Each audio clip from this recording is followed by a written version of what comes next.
Good morning all. Welcome to Learners Academy. Morning बच्चों।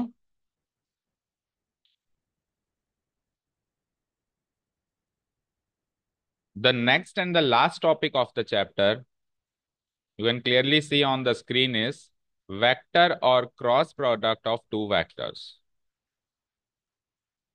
ये हमारा आखिरी टॉपिक है।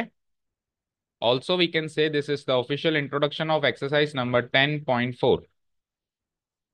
10.4 का इंट्रोडक्शन आज हम कवर करेंगे, कोशिश करेंगे आज के दिन में ही कवर कर लें। हालांकि पिछले टाइप का जो प्रोडक्ट था जिसको हम डॉट प्रोडक्ट बोलते थे, last topic which we covered, उससे ये थोड़ा सा लेंदी भी है और उससे ये थोड़ा सा डिफिकल्ट भी है। ठीक है। लेंदी इसलिए हो गया क्योंकि हमने डॉट प्रोडक्ट पढ़ लिया और अभी हम क्रॉस प्रोडक्ट पढ़ रहे हैं, तो साथ के साथ दोनों का कंपैरिजन भी चलेगा कि देखो पहले तो ऐसा होता था और अब इसमें ऐसा नहीं होके ऐसा होगा। कुछ सिमिलैरिटी भी मिल सकती है, कुछ डिफरेंसेस भी मिल सकते हैं। ठीक है।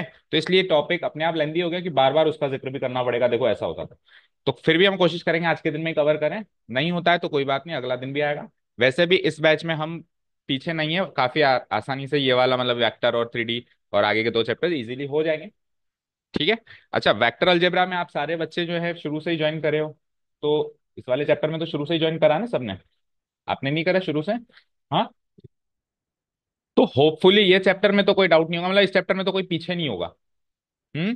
बोलो, जवाब दो। सब बराबर चल रहे हैं ना? देखो बेटा, पेंडेंसी मत बढ़ाना। पेंडेंसी बढ़ाओगे तो खुद को ही प्रॉब्लम होगी। मैं बार बार रिपीट कर रहा हूँ, साथ के साथ पेंडेंसी निपटा चलना। कुछ मिस हुआ है तो उसको साथ के साथ ही कवर करते चल। पुराने बच्चे ज्यादा सीख लिए क्या, या खरगोश की तरह तेज स्पीड में भाग कर अब रेस्ट कर रहे हो कि आने दो पीछे वालों को? तो पीछे वाले आगे निकल जाएंगे, यू नेवर नो। हम्म। आयुष को फिर पीछे जगह दे दिया आपने।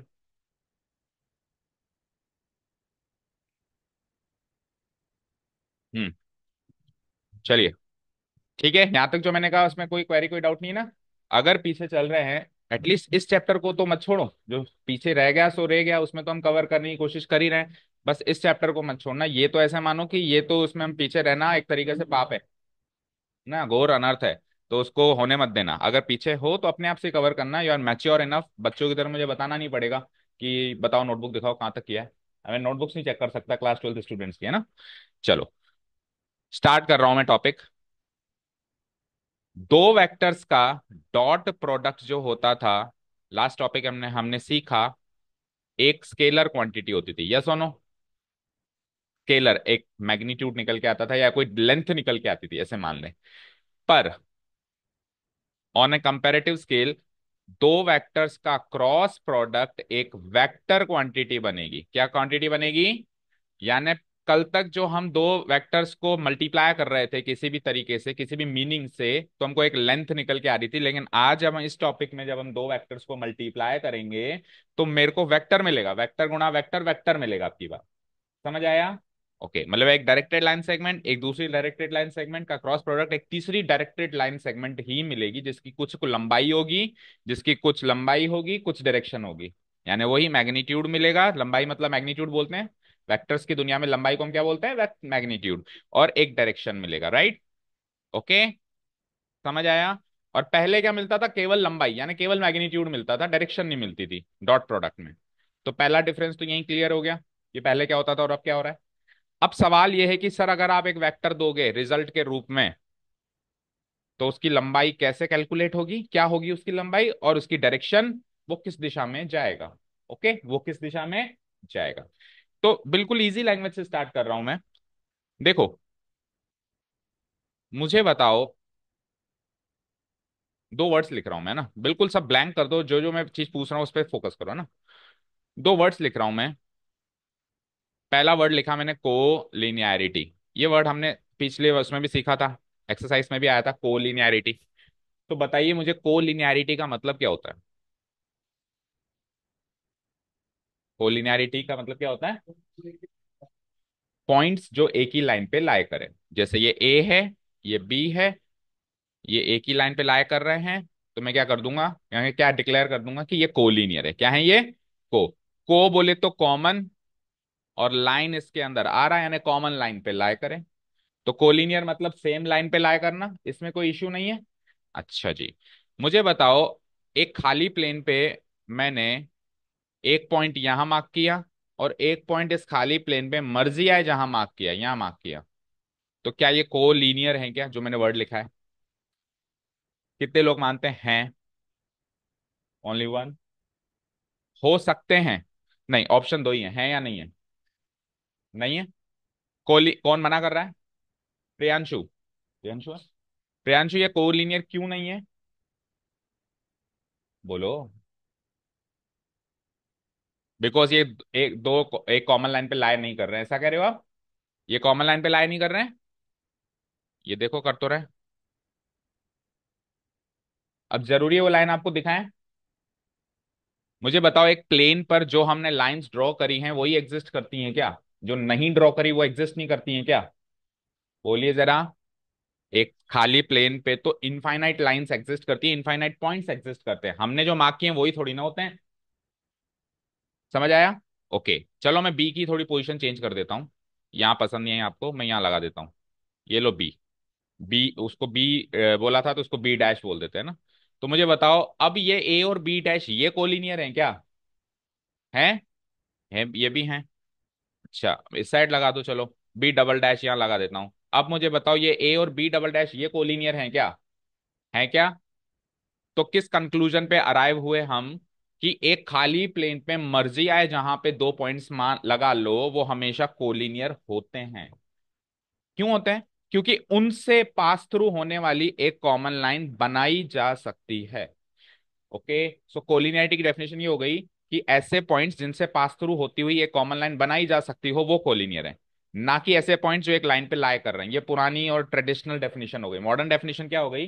दो पॉइंट्स या दो से ज्यादा भी की भी कोलिनिटी चेक कर सकते हैं हम, जो एक ही लाइन पे लाई कर, ऐसा नहीं, जिनसे पास थ्रू होती है एक कॉमन लाइन बनाई जा सकती है वो कोलिनियर है, राइट? ओके, लेकिन अगर मैंने आपको ए बी के साथ एक तीसरा पॉइंट सी भी दे दिया, जैसे मैंने आपको बताया नहीं कि ये बी का है, ये मैंने नहीं बता रहा हूं, मैं कह रहा हूं दो पॉइंट्स हैं, ए बता रहा हूं मैं आपको, बी नहीं बता रहा हूं। मैं कह रहा हूं बताओ ए और बी कोलिनियर हैं क्या? तो आप अभी अभी क्या कंक्लूजन निकाला? मर जाए सर, जहां लगा दो कोलिनियर होंगे। ये कंक्लूजन निकला। मैंने आपको नहीं बताया तो भी आप क्या डिक्लेयर करोगे? कोलिनियर हैं। लेकिन अब मैं दो से ज्यादा एक पॉइंट और एड ऑन कर रहा हूं, three points A B C. तो अब मैं बी और सी अगर आपको नहीं बताऊं और ऐसे ही पूछूं कि बताओ ए बी सी कोलिनियर हैं क्या, तो आप कंक्लूड क्या करोगे? है या नहीं है? अब यहां पे डाउट क्रिएट हो गया, हो भी सकते हैं या फिर नहीं भी हो सकते हैं, क्योंकि बी और सी आप मर्जी है जहां मार्क करोगे, तो अगर आप एक लाइन पे मार्क करोगे तो वो एक लाइन से पास थ्रू होंगे, अगर आप नहीं मार्क करोगे, मान लो बी यहाँ मार्क कर दिया सी यहाँ मार्क कर दिया, तो एक लाइन से पास थ्रू नहीं होंगे, फिर ये ट्राइंगल बनाएंगे ए बी सी, फिर ये क्या बनाएंगे? ट्राइंगल। तो कहने का मतलब यह है कि कोलिनियरिटी हमेशा दो पॉइंट्स की चेक नहीं की जाती है। दो पॉइंट्स तो अंडरस्टूड है कोलिनियर होंगे, ठीक है। मोर देन टू पॉइंट्स की चेक की जाती है। मोर देन टू पॉइंट्स की ही कोलिनियरिटी हमेशा चेक की जाती है। कभी भी क्वेश्चन आया हो आज तक तो ऐसा कभी भी नहीं आया होगा कि चेक करो ये दो पॉइंट्स कोलिनियर हैं क्या। आया है क्या बताओ? पिछली एक्सरसाइजेस में चेक कर लो। हमेशा क्वेश्चन मिनिमम थ्री पॉइंट्स का आया होगा कि इनको चेक करो कि ये कोलिनियर है या नहीं, क्योंकि डाउट तीन पॉइंट्स में ही है कि वो कोलिनियर है या नहीं है, दो में कोई डाउट नहीं है, वो तो होंगे। ये चीज समझ में आ गई सभी को? Okay fine. तो अभी मैं इस कोलिनियरिटी वर्ड को थोड़ा सा शिफ्ट कर रहा हूं, because we are in three D. तो मैं इसको शिफ्ट करके कोलिनियरिटी से कोप्लैनरिटी एक वर्ड बना रहा हूं। कोप्लैनरिटी। कोप्लैनरिटी, इसका क्या अर्थ होता होगा? ये वर्ड आपके लिए बिल्कुल नया है, इसके ट्यूशन अभी तक नहीं किए, थ्री डी में पहली बार इंट्रोड्यूस हुआ है और आगे थ्री डी चैप्टर में तो बार बार आएगा, ठीक है। ऐसे मानना थ्री डी के अंदर आ चुके हैं हम, ऐसे मत मानना थ्री डी नेक्स्ट चैप्टर है। मैं वेक्टर्स पढ़ रहे हैं तो थ्री डी के अंदर हम आ चुके हैं, एक तरीके से दोनों चैप्टर एक ही हैं। आधा आधा पोर्शन इस चैप्टर में कवर किया है और उसके आगे का पोर्शन उस चैप्टर में कवर किया, ठीक है। सो कोप्लैनरिटी का क्या मीनिंग रहता होगा? कॉमन प्लेन पे लाया करना, ये क्या था? कॉमन लाइन पे लाया करना, ये क्या था? कॉमन प्लेन पर लाया करना। अब थ्री डी में तो प्लेन्स भी हैं, टू डी में प्लेन्स नहीं थे। टू डी में तो जो टू डी है वो एक ही प्लेन है, ठीक है। जैसे एक मेंढक है कुएं में, तो उसको वो कुआं ही दुनिया लगता है।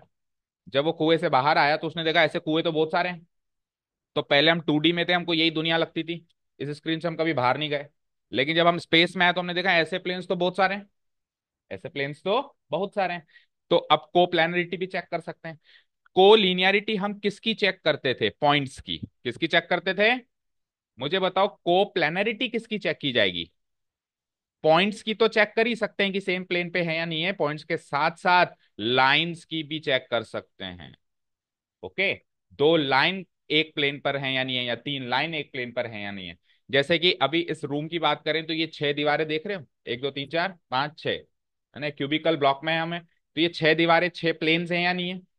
ये छह दीवारें छह प्लेन्स हैं या नहीं है? और प्लेन्स है क्या यहाँ पे? हैं, दिखाई नहीं दे रहे।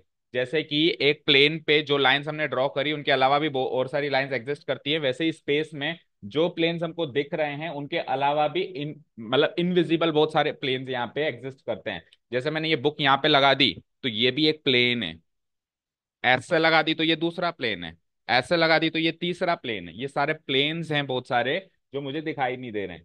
ठीक है, कुछ एक दिखाई दे रहे हैं, कुछ एक नहीं दिखाई दे रहे हैं।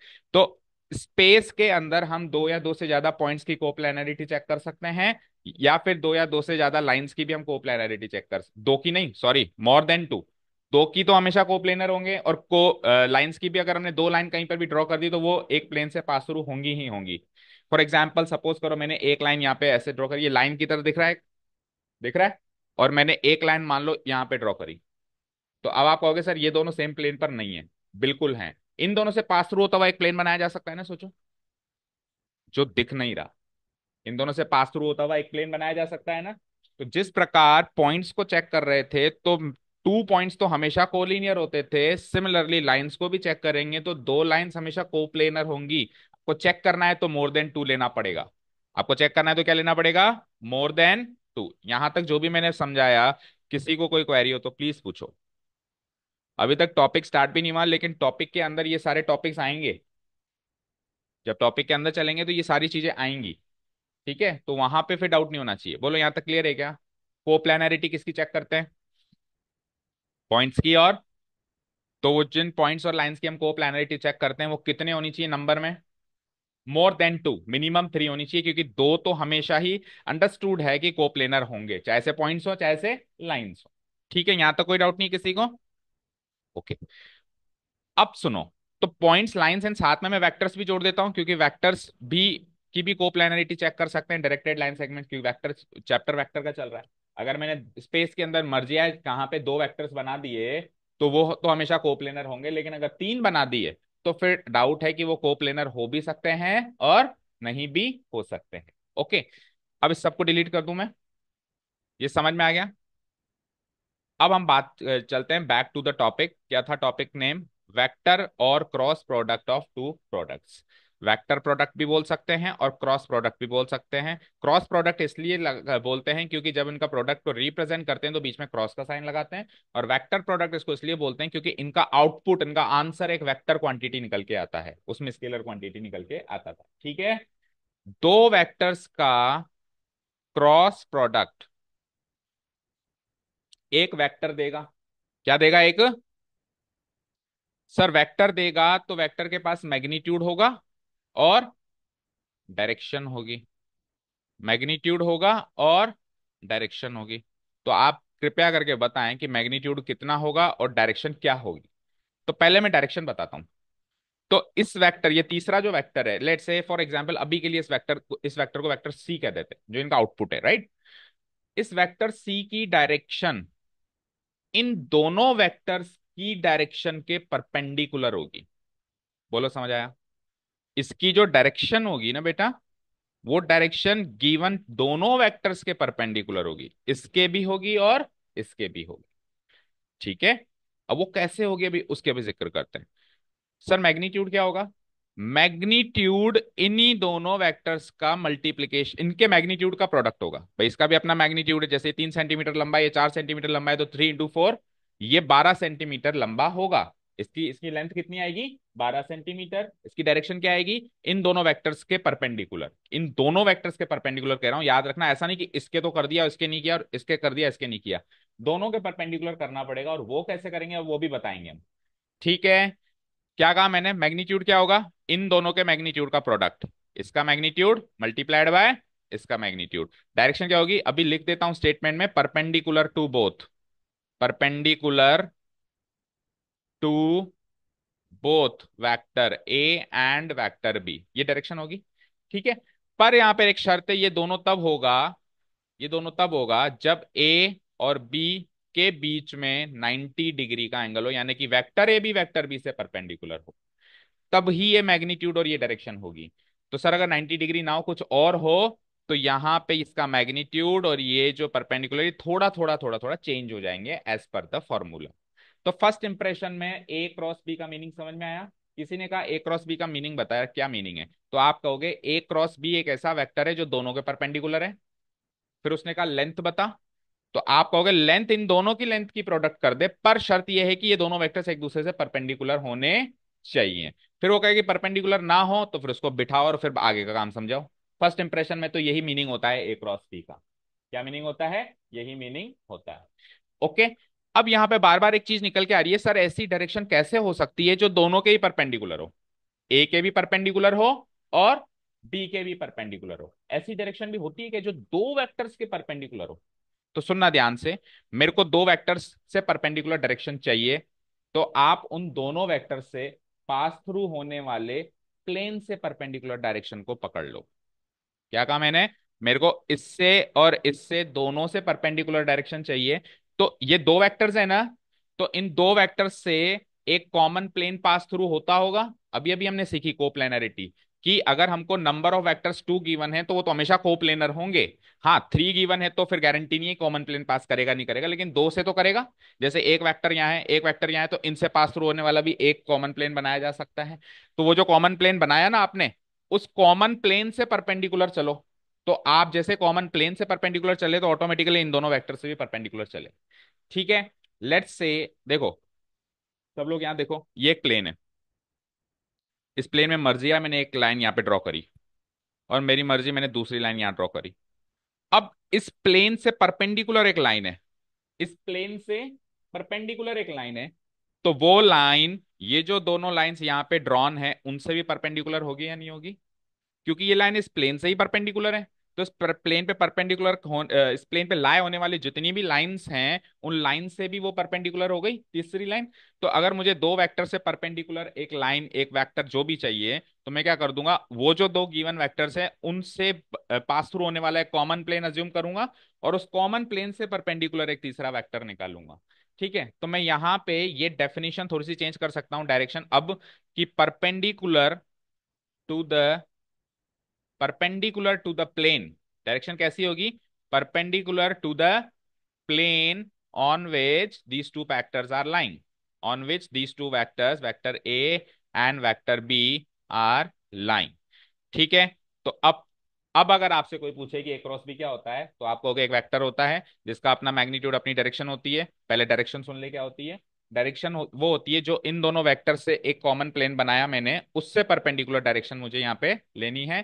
फिर किसी ने कहा लेंथ बता कितनी होगी उसकी, तो इन्हीं दोनों के प्रोडक्ट, इन्हीं दोनों के लेंथ का प्रोडक्ट, इसकी 3 है इसकी 4 है, तो 3 4 जा 12 सेंटीमीटर लंबा वो वेक्टर होगा। पर एंगल क्या होना चाहिए उनके बीच में? 90 डिग्री। यहां तक क्लियर है क्या? अब ये जो भी सब कुछ हुआ इसको एक स्क्रू रूल से पढ़ेंगे हम। आपने फिजिक्स में पढ़ा होगा स्क्रू रूल। स्क्रू रूल नहीं पढ़ा फिजिक्स में? चलो जब आएगा तब पढ़ लेना, अभी मैथ्स में पढ़ो। स्क्रू रूल, स्क्रू रूल और राइट हैंड थंब रूल, ये दोनों में से कुछ तो पढ़ा होगा, है ना? दोनों ही पढ़े हैं, वो याद नहीं आ रहा है ना, शिद्दत से नहीं पढ़े। चलो देखो, लेट्स से ये दीवार है ना, ये दीवार है। इस दीवार पे मैं स्क्रू एंटर करूं, कुछ स्क्रू टाइट करूं इस दीवार में, तो देखो अगर मैं उस स्क्रू को ऐसे क्लॉकवाइज डायरेक्शन में घुमा रहा हूं तो वो अंदर जाता है, और एंटी क्लॉकवाइज डायरेक्शन में घुमाता हूं, चलो ये बॉटल है, बॉटल को मैंने क्लॉकवाइज ऐसे होता है, मैं क्लॉकवाइज घुमाऊं तो ये टाइटन होगी, और अगर मैं एंटी क्लॉकवाइज घुमाऊं तो ये लूज होगी। होगी या नहीं होगी? तो क्लॉकवाइज टाइट करता है, एंटी क्लॉकवाइज, उल्टा बोल दिया, नहीं सही है, क्लॉकवाइज टाइट करता है, ऐसे कसेंगे और ऐसे कसेंगे एंटी क्लॉकवाइज, तो वो ढीला या फिर लूज करता है। कई बार क्या होता है ना, मम्मी बोलती है ढक्कन खोल के देख किसी भी कंटेनर का या बॉटल का ही, तो हम खोलने की वजह टाइट कर देते हैं, है ना? हमको बोलते हैं कि खोल के, हमको समझ नहीं आता इधर घुमाए या इधर घुमाए, आधे घंटे मशक्कत करने के बाद पता चला कि हम तो टाइट कर रहे थे, लूज नहीं कर रहे थे। तो रूल याद रखो, अगर आपको टाइट करना है किसी भी कंटेनर किसी भी चीज को, तो क्लॉकवाइज डायरेक्शन में घुमाना है, और अगर लूज करना है तो एंटी क्लॉक समझते हो ना, घड़ी की उल्टी दिशा में घुमाना है। मम्मी भी कभी गए तो मम्मी को कह सकते हो कि मम्मी एक काम करो, अगर ढीला करना है तो क्या करना है बोलो, एंटी, मम्मी दो लाफे मारेगी कि बढ़िया ही अंग्रेज इधर आके खोल के दे। ठीक है, तो वो एक अलग इश्यू है। ठीक है, चले आगे। ठीक है, तो थंब रूल, जो स्क्रू रूल कहता है कि अगर मैंने क्लॉकवाइज डायरेक्शन में मूव किया तो जो स्क्रू अंदर गया, नोटिस करो, जो स्क्रू अंदर गया वो इस दीवार से परपेंडिकुलर है या नहीं है। लूज किया तो भी दीवार से परपेंडिकुलर है या नहीं है ना। वही क्रॉस प्रोडक्ट है। क्रॉस प्रोडक्ट में हम क्या करते हैं, इस प्लेन से परपेंडिकुलर एक तीसरा वेक्टर बना रहे हैं, या तो परपेंडिकुलर है तो परपेंडिकुलर अंदर भी परपेंडिकुलर है और बाहर भी परपेंडिकुलर है। याद रखना, बाहर वाला परपेंडिकुलर पॉजिटिव डायरेक्शन मानी जाएगी और अंदर वाला परपेंडिकुलर नेगेटिव डायरेक्शन मानी जाएगी। समझ गए, बाहर वाला परपेंडिकुलर पॉजिटिव डायरेक्शन, अंदर वाला परपेंडिकुलर नेगेटिव डायरेक्शन। यानी कि अभी जब मैं अभी पिक्चोरियल रिप्रेजेंटेशन करेंगे तो बाहर की तरफ क्या था, एंटी क्लॉकवाइज डायरेक्शन था, और अंदर की तरफ क्या था, क्लॉकवाइज डायरेक्शन था। यानी कि क्लॉकवाइज डायरेक्शन हमको एक पॉजिटिव वेक्टर देगा, बाहर वाला मतलब नहीं, एंटी क्लॉकवाइज डायरेक्शन में बाहर आता है, क्लॉकवाइज डायरेक्शन में अंदर जाता है। तो जो अंदर जा रहा है वो नेगेटिव है और जो बाहर आ रहा है वो पॉजिटिव है। तो बाहर कब आता है, एंटी क्लॉकवाइज डायरेक्शन में, तो एंटी क्लॉकवाइज डायरेक्शन में पॉजिटिव वेक्टर मिलेगा और क्लॉकवाइज डायरेक्शन में मुझे नेगेटिव वेक्टर मिलेगा। ठीक है, यहां तक की सारी बात क्लियर है। चलो, अब थोड़ा सा बातें बहुत हो गई तो थोड़ा सा हम नोट्स पे नजर डालते हैं क्या है ना। देखो सब लोग स्क्रीन पे देखना। प्रोडक्ट ऑफ टू वेक्टर्स दो तरीके के होते हैं, dot product and cross product. Right, ये डॉट प्रोडक्ट हमने कवर कर लिया, थोड़ा स्क्रॉल करना पड़ेगा, ये कर लिया हमने है ना। क्रॉस प्रोडक्ट पे आओ सीधे ही, आगे निकल गए।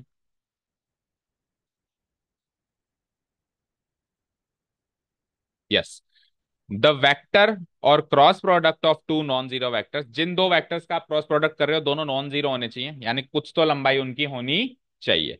उन वेक्टर्स को लेट से ए और बी मान लें तो डिफाइंड एंड डिनोटेड ऐसे होते हैं, देखना यहाँ पे, ए क्रॉस बी बराबर एक वेक्टर। अब एक वेक्टर है तो वेक्टर के पास मैग्नीट्यूड डायरेक्शन दोनों होगी। ये पूरा पार्ट है इसका मैग्नीट्यूड और ये पार्ट है इसका डायरेक्शन। अब ये नोटिस करो कि पहले क्या होता था, डॉट प्रोडक्ट में क्या होता था, मैग्नीट्यूड ऑफ ए आता था, यानी ए की लंबाई आती थी, बी की भी लंबाई आती थी। यहाँ पे साइन थीटा की जगह क्या आता था, लेकिन अभी क्या है, साइन थीटा। तो कॉस थीटा लिखूं या साइन थीटा लिखूं, है तो स्केलर क्वांटिटी, तो ये scalar into scalar into scalar total scalar हो गया। तो यही इस वेक्टर का मैग्नीट्यूड है जो तीसरा वेक्टर मुझे क्रॉस प्रोडक्ट करने से मिल रहा है। इसकी डायरेक्शन को नाम दिया गया है एन कैप से। एन कैप से क्यों नाम दिया गया है, क्योंकि किसी भी वेक्टर को हम डिफाइन ऐसे करते हैं, उसी वेक्टर का मैग्नीट्यूड और इनटू डायरेक्शन। तो जब अपन ने मैग्नीट्यूड अलग कर दिया उसमें से तो डायरेक्शन को कैप से डिनोट कराते हैं।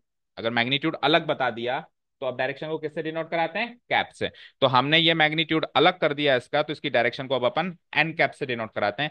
एन कैप मतलब उसकी डायरेक्शन में जाता हुआ सिंगल यूनिट का, यूनिट लेंथ का वेक्टर, किसी पर्टिकुलर डायरेक्शन में जाता हुआ सिंगल यूनिट का वेक्टर, उसको उसके मैग्नीट्यूड से मल्टीप्लाई कर देंगे तो टोटल वेक्टर बन जाएगा। ठीक है, जैसे मैंने कहा, सपोज करो साउथ डायरेक्शन में जाता हुआ 10 सेंटीमीटर का वेक्टर, तो आप क्या कहोगे, साउथ डायरेक्शन में जाता हुआ एक यूनिट के वेक्टर को 10 से गुणा कर दो, बात एक ही है। देखो मैं डायरेक्शन बता रहा हूँ साउथ डायरेक्शन, मैं लंबाई बता रहा हूँ 10 सेंटीमीटर। ठीक है, तो इसको हम ऐसे भी तो डिफाइन कर सकते हैं, सर साउथ डायरेक्शन में जाता हुआ एक यूनिट का वेक्टर लो और उसको 10 से गुना कर दो, बात तो वही है। तो ये तो डायरेक्शन है, अगर मैंने लेंथ अलग कर दी तो फिर उसको मल्टीप्लाई किससे करेंगे, उस डायरेक्शन में जाते हुए एक यूनिट के वेक्टर से उसको मल्टीप्लाई करेंगे, और एक यूनिट के वेक्टर को हम कैप से डिनोट करते हैं। ये चीज समझ में आ गई क्या।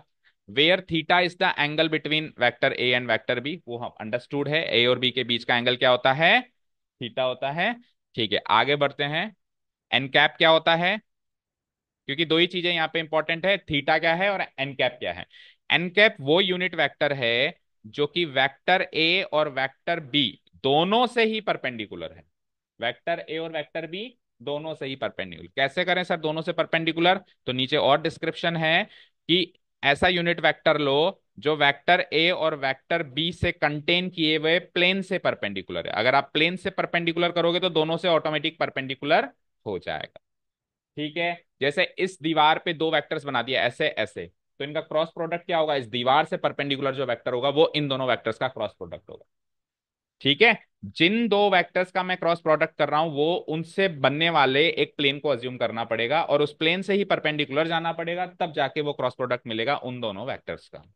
ठीक है, क्लियर। जैसे कि ये बॉटल है, ये बॉटल मान लो, ये प्लेन दिख रहा है सबको, ये प्लेन दिख रहा है, इस प्लेन पे दो वेक्टर्स लाया कर दिए, मैंने कहा इसका क्रॉस प्रोडक्ट क्या होगा, तो इस प्लेन से परपेंडिकुलर वेक्टर इन दोनों का क्रॉस प्रोडक्ट होगा। अब इन दोनों इन इस प्लेन से परपेंडिकुलर वेक्टर ऊपर भी हो सकता है और नीचे, ऊपर होगा तो पॉजिटिव डायरेक्शन, नीचे होगा तो नेगेटिव डायरेक्शन। क्लियर? और नीचे कब आएगा, जब क्लॉकवाइज घुमाऊंगा, और ऊपर कब जाएगा, जब एंटी क्लॉकवाइज। तो एंटी क्लॉकवाइज में पॉजिटिव एंड क्लॉकवाइज में नेगेटिव। ओके चलो, यहां तक क्लियर है ना सभी को?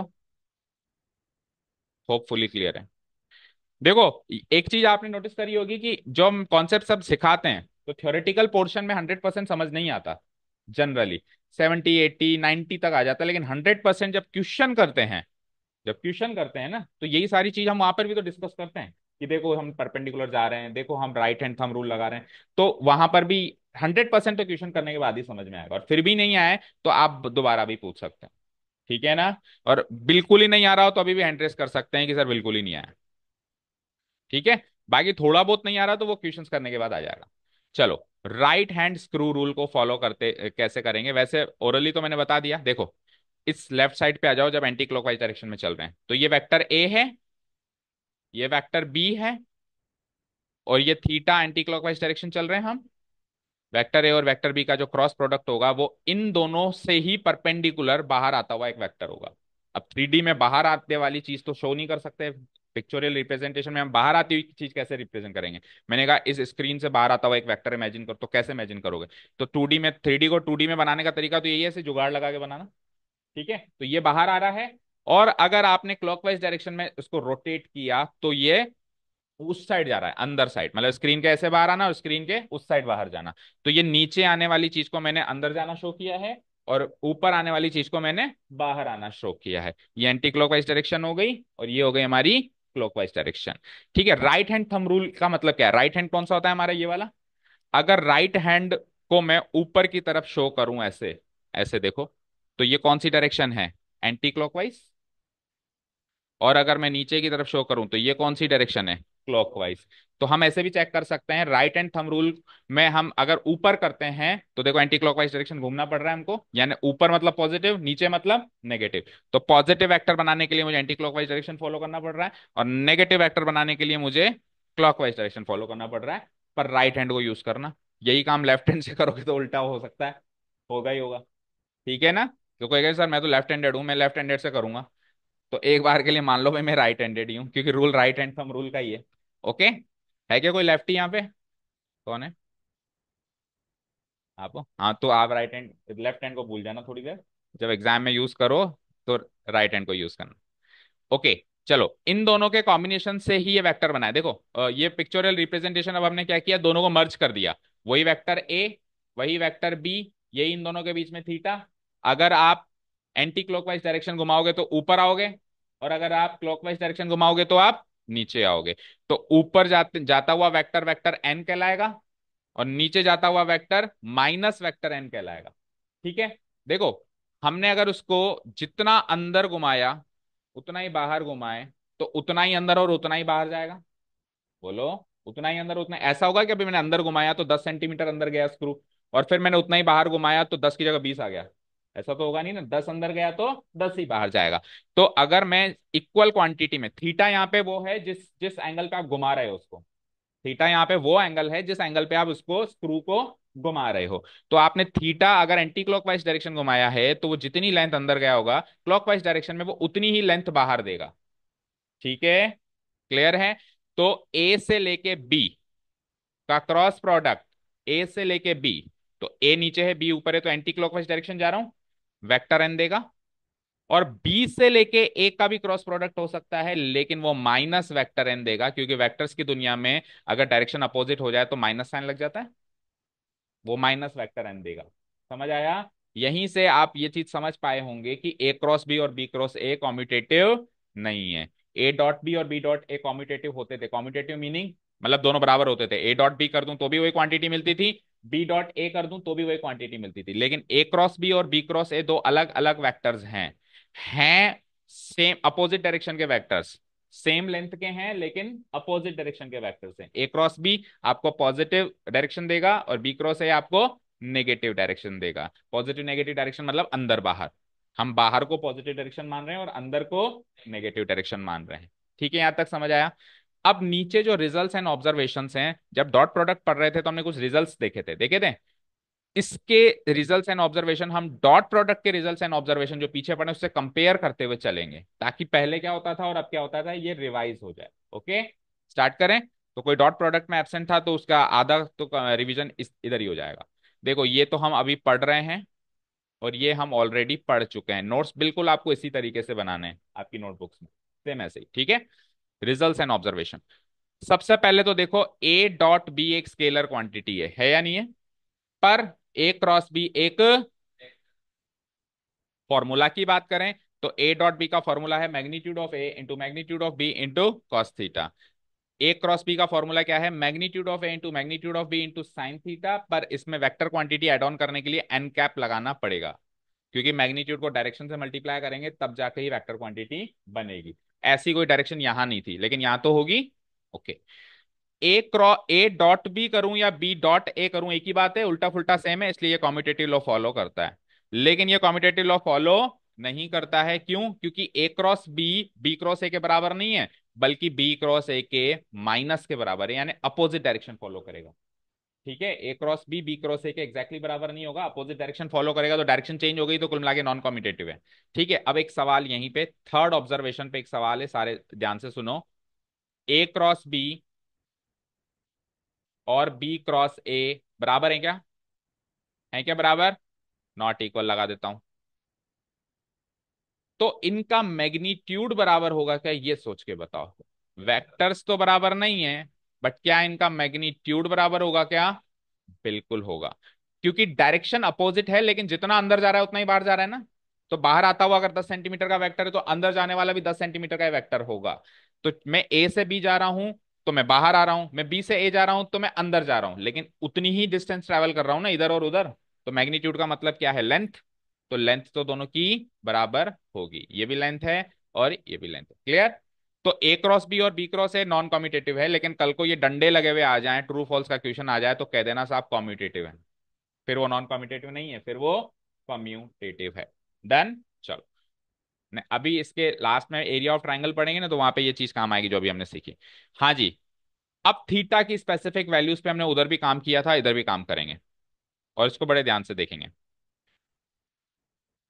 यहां पे हमने थीटा की वैल्यू 0 या 180 डिग्री लगाई है इस ब्लॉक में, इस ब्लॉक में। और नीचे थीटा की वैल्यू हमने 90 डिग्री लगाई है इस ब्लॉक में। तो चार ब्लॉक्स हैं यहाँ पे। ओके, पहले वापस डॉट प्रोडक्ट पे चलते हैं। जब थीटा की वैल्यू 0 डिग्री या 180 डिग्री थी तो जो आंसर आ रहा था वो क्या आ रहा था? जैसे ए डॉट बी कर रहे थे और थीटा 0 डिग्री या 180 डिग्री था, तो उन्हीं के मैग्नीट्यूड्स का प्रोडक्ट आ रहा था, उन्हीं के मैग्नीट्यूड्स का प्रोडक्ट है। और 180 डिग्री पे उन्हीं के मैग्नीट्यूड्स के प्रोडक्ट का नेगेटिव आ रहा था। 0 डिग्री पे पॉजिटिव आ रहा था, 180 डिग्री पे नेगेटिव आ रहा था, क्योंकि कॉस 180 क्या होता है? माइनस में चला जाता है। ठीक है, क्लियर?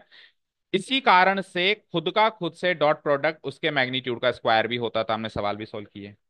इसी कारण से होता था। ठीक है, ये चीज यहां पे इधर फॉलो हो रही है कि अगर यहां पे 90 डिग्री होगा तो दोनों के मैग्नीट्यूड का प्रोडक्ट होगा। उधर 0 डिग्री पे दोनों के मैग्नीट्यूड का प्रोडक्ट होता था और इधर 90 डिग्री पे दोनों के मैग्नीट्यूड का प्रोडक्ट होता है। क्यों? क्योंकि उधर कॉस थीटा है, इधर साइन थीटा है। तो कॉस 0 बराबर साइन 90 होता है नहीं होता है? कॉस 0 बराबर साइन 90 होता है। समझ गए? तो जो चीज वहां पे उस वाले ब्लॉक में चलती थी, यहां पे वो चीज इस वाले ब्लॉक में चलेगी। अब ये दोनों ब्लॉक कंपेयर करो। जब यहाँ पे थीटा 90 डिग्री होता था तो ए डॉट बी 0 बन जाता था, बन जाता था। लेकिन जब वहां पे एंगल 0 डिग्री हो रहा है तब ये जीरो वेक्टर बन रहा है। क्यों? सेम चीज, साइन 0 कॉस 90 के बराबर होता है कि नहीं होता है? क्लियर है? साइन 0 किसके बराबर होता है? कॉस 90 के बराबर होता है। 0 डिग्री या 180 डिग्री करूंगा तो क्रॉस प्रोडक्ट जीरो वेक्टर बनेगा। 0 डिग्री या 180 डिग्री करूंगा तो क्रॉस प्रोडक्ट क्या बनेगा? जीरो वेक्टर बनेगा। 90 डिग्री करूंगा तो डॉट प्रोडक्ट जीरो वेक्टर नहीं बनेगा, जस्ट जीरो बनेगा, क्योंकि तो स्केलर क्वांटिटी है ना। जब मैं इसका रिजल्ट लिख रहा हूं तो वेक्टर में बोलना पड़ेगा, जब इसका रिजल्ट बोल रहा हूं तो मुझे क्या बोलना पड़ेगा? स्केलर फॉर्म में बोलना पड़ेगा। आप ऐसे मानो कि जब मैं एंगल को 90 डिग्री कर देता हूं तो डॉट प्रोडक्ट खत्म हो जाता है, जीरो हो जाता है। और जब मैं एंगल को 0 डिग्री या 180 डिग्री कर देता हूं तो क्रॉस प्रोडक्ट खत्म हो जाता है, यानी कि जीरो वेक्टर बन जाता है। ठीक है, और यही काम उल्टा होता है यहाँ पे कि अगर मैं एंगल को 0 डिग्री 180 डिग्री करूं तो यहाँ पे कुछ तो है, और वो कुछ क्या है, इनके मैग्नीट्यूड का प्रोडक्ट है। और यहाँ पे एंगल जब 90 डिग्री करते हैं तब वो कुछ है, और वो कुछ क्या है, इनके मैग्नीट्यूड का product multiplied by n cap तो करना पड़ेगा, क्योंकि वेक्टर तो चाहिए चाहिए। क्लियर है क्या? ठीक है। जस्ट उल्टी चीज फॉलो हो रही है जो वहां पे थी और जो यहाँ पे है। Okay, done. चलें आगे। बोलो। एक दो बार रिवाइज तो करना पड़ेगा ना, नोट्स बनाते बनाते हुए, है ना? ठीक है। अब इन दोनों रिजल्ट्स के ऑब्जर्वेशन से हमने वापस कुछ रिजल्ट्स बनाए थे, पहले डॉट प्रोडक्ट पे आ जाओ। हमने क्या सीखा था, ये वापस फिफ्थ एंड सिक्स्थ ब्लॉक्स में याद करने पड़ेंगे। देखो एक बार, दिखाई दे रहे हैं एक ही ब्लॉक में, फिफ्थ एंड सिक्स्थ भी देख लें तो अच्छी बात है। बहुत ही छोटा हो गया था। चलो कोई नहीं, ऐसे ही देख लो। फिफ्थ ऑब्जर्वेशन पे आइए एक बार। आई कैप जे कैप के, आई कैप जे कैप और के कैप क्या होते हैं ये सबको पता है। एक्स एक्सिस की डायरेक्शन में एक यूनिट का वेक्टर आई कैप होता है, वाई एक्सिस की डायरेक्शन में एक यूनिट का वेक्टर जे कैप होता है, और जेड एक्सिस की डायरेक्शन में एक यूनिट का वेक्टर के कैप होता है। और तीनों ही vectors i cap j cap k cap एक दूसरे से म्यूचुअली परपेंडिकुलर होते हैं, क्योंकि x axis y axis z axis एक दूसरे से म्यूचुअली परपेंडिकुलर होते हैं। अच्छा, इधर एक चीज सबको डाउट तो मैं तो नहीं हूं, एक बार पीछे आओ।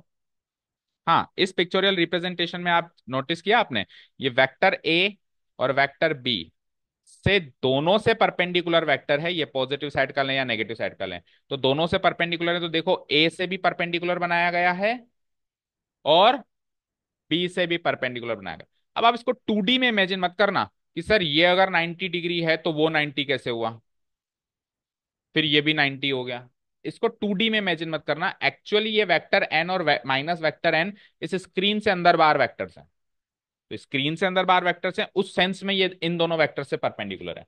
भाई इधर मैंने अगर एक लाइन बना दी ऐसे, इधर मैंने एक दूसरी लाइन बना दी ऐसे, तो अब जो वेक्टर इस स्क्रीन के ही परपेंडिकुलर है वो इन दोनों लाइन से भी परपेंडिकुलर है, तो उस सेंस में ये परपेंडिकुलर है। ठीक है, चलो। क्योंकि अभी आई cap j cap k cap समझाएंगे तो उस इस चीज का वापस से जिक्र होगा। आइए वापस फिफ्थ ऑब्जर्वेशन पे आइए। देखो बेटा, जब मैं आई का जे के साथ डॉट प्रोडक्ट, जे का के साथ डॉट प्रोडक्ट और के का आई के साथ डॉट प्रोडक्ट करता था तो आंसर 0 आता था, क्योंकि ये दोनों एक दूसरे से परपेंडिकुलर हैं और दो परपेंडिकुलर वेक्टर्स का डॉट प्रोडक्ट 0 होता है। होता है। इसका कॉम्यूटेटिव फॉर्म भी ले लो, आई जे कर लो या जे आई कर लो, क्योंकि कॉम्यूटेटिव होता है डॉट प्रोडक्ट, तो जे के कर लो या के जे कर लो, या के आई कर लो या आई के कर लो, वही आंसर 0 आएगा। ठीक है। इसको इधर देखो, वहां पे एक दूसरे से करने से 0 आता था, यहां पे खुद से करने से 0 आएगा। आई का आई से, जे का जे से, के से, मतलब फिफ्थ और सिक्स्थ ऑब्जर्वेशन एक्चुअली क्या है कि खुद का खुद से तो क्या आएगा और खुद का दूसरे से क्या आएगा। तो डॉट प्रोडक्ट्स की दुनिया में खुद का दूसरे से 0 बनता था, क्रॉस प्रोडक्ट्स की दुनिया में खुद का खुद से ही 0 बनेगा। आई क्रॉस आई क्या बनेगा? 0, क्योंकि इन दोनों के बीच में 0 डिग्री का एंगल है खुद का खुद से, और साइन 0 0 होता है, इसमें साइन थीटा निकल के आएगा, उधर कॉस थीटा निकल के आएगा। ठीक है ना? तो साइन 0 0 होता है, जे का जे से क्रॉस प्रोडक्ट 0 बनेगा, के का के से ही क्रॉस प्रोडक्ट क्या बनेगा? 0 बनेगा। यहाँ पे कोई डाउट? ओके, चलें आगे। देखो आई का आई से एंगल क्या बनेगा? 0। अब आप 0 डिग्री स्क्रू घुमा रहे हो, मतलब घुमा ही नहीं रहे, तो कोई वेक्टर बना? मैंने कहा ये स्क्रू रख दिया मैंने यहाँ पे, घुमाओ, कितने डिग्री घुमाया? 0 डिग्री घुमाया, तो ना अंदर गया ना बाहर गया, तो वेक्टर बना ही नहीं ना, खुद का खुद से क्रॉस प्रोडक्ट 0 वेक्टर देगा आपको। ठीक है। अब इस ऐसे क्रॉस ऐसे कंसीडर करना, पहले डॉट प्रोडक्ट्स पे आते हैं। डॉट प्रोडक्ट में खुद का खुद से डॉट प्रोडक्ट 1 देता था, याद करो। आई का आई से डॉट प्रोडक्ट 1 क्यों देता था? क्योंकि खुद का खुद से डॉट प्रोडक्ट उसी के मैग्नीट्यूड का स्क्वायर होता है, उसी के मैग्नीट्यूड का स्क्वायर होता है, उसी के मैग्नीट्यूड का स्क्वायर होता है। अब आई cap j cap k cap सबका मैग्नीट्यूड 1 1 यूनिट है, यूनिट वेक्टर्स हैं, तो 1 का स्क्वायर 1 का स्क्वायर 1 का स्क्वायर, आंसर क्या देता था? 1।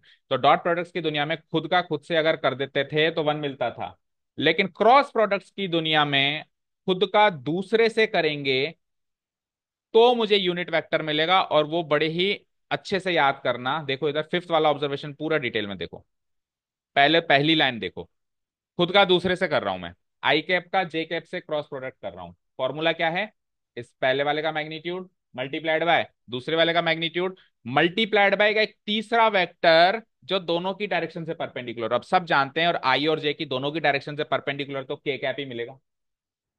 ठीक है, क्योंकि आई और जे एक्स और वाई एक्सिस पर हैं, तो एक्स एक्सिस वाई एक्सिस दोनों से परपेंडिकुलर तो जेड एक्सिस ही है ना। तो जेड एक्सिस में की डायरेक्शन में जाता हुआ वेक्टर के कैप कहलाता है यूनिट वेक्टर। वैसे हम यहाँ पे एन कैप रखते थे, क्या रखते थे, क्योंकि इन दोनों वेक्टर्स की डायरेक्शन मुझे पता नहीं थी, जबकि आई और जे की तो पता है ना, एक्स एक्सिस वाई एक्सिस। तो फिर मुझे एन कैप भी पता है, वो क्या है, के कैप, क्योंकि एक्स एक्सिस और वाई एक्सिस से परपेंडिकुलर तो जेड एक्सिस ही होती है। ठीक है, इसको जब मैं सॉल्व करूंगा तो मुझे बताओ, मैग्नीट्यूड आई का 1 है, जे का भी 1 है, 1 इंटू के कैप क्या मिलेगा, के कैप मिलेगा। तो आई क्रॉस जे के कैप बन गया। ये चीज समझ में आई। सिमिलरली जे क्रॉस के अगला बनेगा आई, और के क्रॉस आई अगला क्या बनेगा, जे। तो आप ऐसे याद रखो, आई जे के, अल्फाबेटिकली अरेंज करो। और देखो यहाँ पे आई क्रॉस जे करोगे तो आंसर अगला आएगा के, जे क्रॉस के करोगे तो उससे अगला आंसर यानी पीछे वाला ही आएगा आई, और के क्रॉस आई करोगे तो उससे अगला वाला आंसर आएगा जे। ठीक है, आई का जे से क्रॉस प्रोडक्ट बोलो, के जे का के से आई, और के का आई से जे। ये तीन ऑब्जर्वेशन याद याद हुए, आई का जे से के, जे का के से आई, के का आई से जे। ऐसे ऐसे इसको सर्कल में हमने अरेंज कर दिया, यानी एंटी क्लॉकवाइज डायरेक्शन चलेंगे, आई से जे से के से आई। तो इसका इससे अगला देगा, उससे उससे उसका उससे अगला देगा, और उससे अगला उससे आगे का उससे अगला देगा। समझ गए, क्लियर। लेकिन कॉम्यूटेटिव नहीं होता ना क्रॉस प्रोडक्ट, आई क्रॉस जे और जे क्रॉस आई कॉम्यूटेटिव नहीं होते ना, बल्कि एक दूसरे के नेगेटिव वेक्टर्स देते हैं। तो वो के कैप दे रहा था तो ये माइनस के कैप देगा, जे क्रॉस के करोगे तो वो आई कैप देता था तो के क्रॉस जे माइनस आई कैप देगा, और के क्रॉस आई करोगे जे कैप देता था तो आई क्रॉस के करोगे तो माइनस जे देगा। तो आप ऐसे देखो, एबीसीडी अल्फाबेटिक ऑर्डर में मैं आगे जा रहा हूं या पीछे आ रहा हूं। अगर आगे जा रहा हूं तो पॉजिटिव, और पीछे आ रहा हूं तो नेगेटिव। जैसा मैंने कहा आई का जे के साथ, तो आई के बाद जे आता है ना अल्फाबेटिकली, तो मैं आगे जा रहा हूं तो के आंसर आएगा। मैंने कहा जे का आई के साथ, जे से आई में पीछे आ गया, पीछे आ गया तो फिर अब मेरे को मिलेगा तो अगला आंसर के, लेकिन वो नेगेटिव में मिलेगा। ठीक है, क्लियर है ये चीज। ओके, चलो, तो एक बार फटाफट से वाइंड अप करो, इतना सोच के बताना, मुझे बताओ फटाफट से बताना ना। आई क्रॉस के क्या बनेगा,